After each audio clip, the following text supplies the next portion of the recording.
ये गाने हमारे सुनते हैं, ये ड्रामे हमारे देखते हैं। उनको पता है अब हुजूर की उम्मत के नौजवान अब वो बकर की नकल नहीं करते, अब वो हजरत उमर के पीछे नहीं चलते। उम्मत को जुल्फ़िकार भूल गई, उम्मत को साद बिन अबी वक़ास का तीर कमान भूल गया, उम्मत को हजरत अब्दुल्ला बिन रवाहा की शहादत भूल गई, और उम्मत को अमीर हमजा की शहादत भूल गई। अब उम्मत पफ बनाती है, उम्मत ने दाढ़ी रखनी छोड़ दी, उम्मत ने अपने अकाबरीन के पीछे चलना छोड़ दिया। उम्मत तो नबी की है, उम्मत तो मोहम्मद की है, लेकिन नकल हमारे अख्तरों की करती है। उम्मत तो मोहम्मद की है, लेकिन चलती हमारे अख्तरों के पीछे है।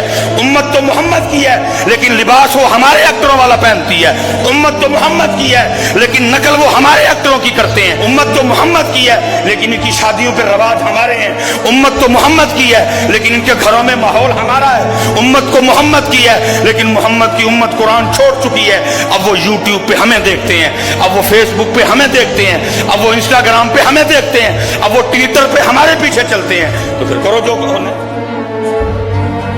गैरत ईमानी हुक्मरानों की तो बात ही कोई नहीं, ये तो कुर्सी के पीछे पागल हो चुके हैं। इनकी गैरत ईमानी दफन हो गई, ये अपनी अपनी गैरत ईमानी को जाके दफन कर आए वहां। इनसे कोई उम्मीद नहीं। हला होना चाहिए था, बाइकाट होता, बड़ा बाइकाट होता है। खत्म, काटा, खत्म, बस एंड, कुछ भी नहीं। एक करारदाद पेश की गई, उसको मंजूर कर दिया गया। ना उम्मत को कुछ हुआ, ना हुक्मरानों को कुछ हुआ है।